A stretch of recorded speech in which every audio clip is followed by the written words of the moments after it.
The reason why Nigeria has a huge population that is important is because we have failed in providing education, which is the foundation of any development in any society. And the last time any part of Nigeria had progress, those were the parts and the regions that educated, including the north. The last set of people in the north who came to run Nigeria and hadn't left are the people who went to Barewa College. Yeah. Even this law carried to school. Every Friday. Because the Sadwana prioritized education. The Sadwana didn't ask people to go to Amajiri schools. He said to them, you can go to Amajiri schools, but I want you to be a pilot. And when they were setting up people for the military, he made sure that you had at least secondary education, and then they'll send you to the military. But ask yourself, how many northern children today can tell you that they are in primary one, even at the age of 10? So the part of Nigeria that people complain about, which is the West, which controls your economic activities like the banking sector and all that, are the people who were trained by free education. It's the free education people that Europe now relies upon in the recruitment of nurses and doctors to take care of their population. That is why if you are a nurse today, they will hire you in the UK, they will pay your Uber from Akure to the airport, even if it is $1,000, because they need you. Where did you train them? We train them with our half-baked schools here. But any school is better than no school at all. And that's why we're saying that one of the first priority of anybody who wants to fix Nigeria is to massify education. Physical and virtual education. I have said it, if I'm president of Nigeria, all those places where we are watching Premier League, it's going to be a school. Yes. Everywhere there's internet will be a school. And then teachers can teach virtually. You can also have children join schools abroad. There are schools in the UK that you can go to online. There are universities you can go to. In fact, what COVID taught us is that virtual education has come to stay. Because for 2 years, people were schooling from home. But these Boko Haram leaders in Nigeria, because the meaning of Boko Haram is hatred for book.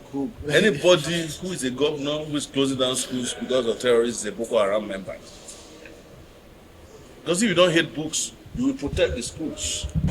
This, in the first place, problem of terrorism and banditry came as a result of the abandonment of kids that you call Amajiri. They are recruiting from the Amajiris. Because the guy you call Amajiri doesn't stop growing because you didn't send him to school. He just grows up either ignorant or very upset that society abandoned them. I understood Shekau, the Boko Haram leader, the most vicious of them that we know before he was killed. His first grasp with the system after the other guy died, was killed, was that in Maiduguri, so the children of the rich will get cake to eat when they see them doing birthday. But they have nothing. And when they grew up, they turned their anger against the rich. The first set of people they killed were retired generals. The elites in Maiduguri were the first targets of Boko Haram. Because they have a generation anger against them. That they abandoned them. While they took care of their own kids. So that's what we have, yes.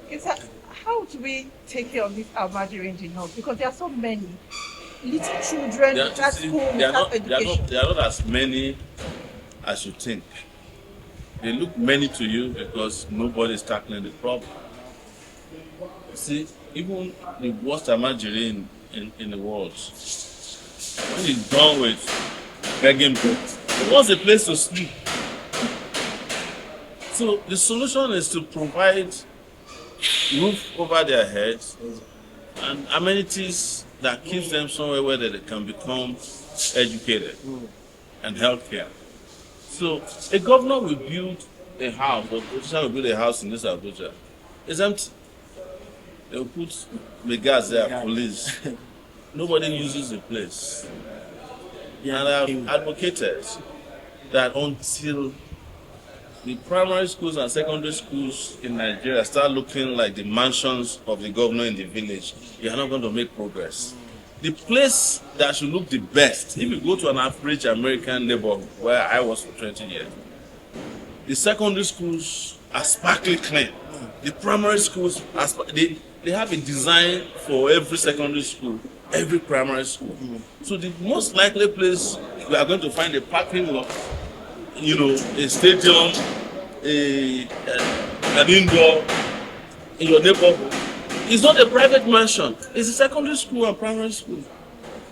That's where everybody go and exercise if they open it up for you.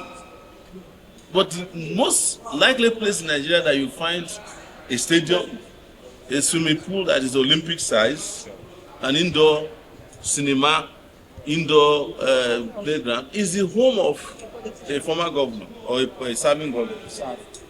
So we have to turn that around. And I'm answering your imaginary question, is that the moment you take those guys out of the streets and they find dignity, they have a place to sleep. And then when they wake up, they can watch TV like every other child. They can sleep in an air condition. They don't want to go back to the streets. Even all these militants, look at all the Naija Delta militants. The moment they start making money, they don't go back to the creeks. Because at the end, everybody is looking for better life. So they look many to you because we are not taking care of them. We're just multiplying them through misery. Because the priority of an average northern governor is not to build schools.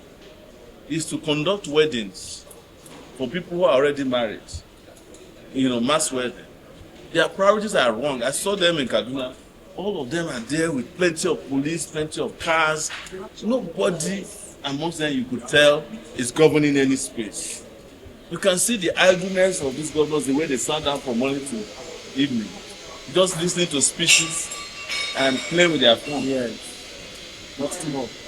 But when you see an average governor in any other country I see, they are reading documents, they are on their feet. They are inspecting projects, not commissioning it. In Nigeria, a governor wants to construct a road, they go and flag it off. Waste of time and money. When the road is half finished, he will go and commission half. And then it's never finished. And by the time it goes to, they don't then go to the commission the last one because the one the commission has already spoiled. So they will say it's abandoned project and they move on. But there's nowhere in the world any serious governor commissions anything. You can never see the president of America with a highway cutting the ribbon. If a highway is completed, the way to commission it is to start using it. That's the commissioning.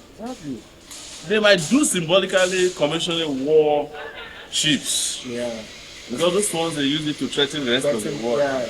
But the things that internally to because how can you go and flag off a road that you have not started? How do you flag it off? So 90% of what Nigerian leaders do have nothing to do with governance. 90%. And you can look at it from the way they dress. Anybody who wants to go and work, how do you wear like 3-piece pajamas to work? Then you dress like that, it's as if you are going to a party. And then you then enter your car and you start driving and 60 cars are following you. To where? You have to fuel each of the car. You have to put personnel in the car. So what are they carrying? The question I ask them is, what is in the 50 cars following the government? Is it the Holy Ghost? Yes. What are they carrying? What is in those cars that are following an average governor? What I'm trying to say is that a governor with one car and a police convoy in front is enough. In fact, you don't need a police car if you're already driving a bulletproof car. The idea of the convoy is to protect the idiots in the governor's car. The reason they started using convoy was because they said Murtala was killed because his car was not bulletproof in 1978 or 77. Yes, that was the reason they introduced this nonsense we call convoys to protect But the moment you have a bulletproof car, that's enough. And most of those bulletproof cars are driven by governors in Nigeria. They are ballistic. They buy the most expensive in the world. Some of them, their bulletproof cars are even stronger than that of Donald Trump. So if you're already inside a bulletproof car, what else do you need? Drive to work, idiot, and do some work. Because an average SUV costs 100,000 naira to fill the tank. So if you are filling the tank with 50 cars already, everybody they accuse you say whether you are this or one plan. Thank you.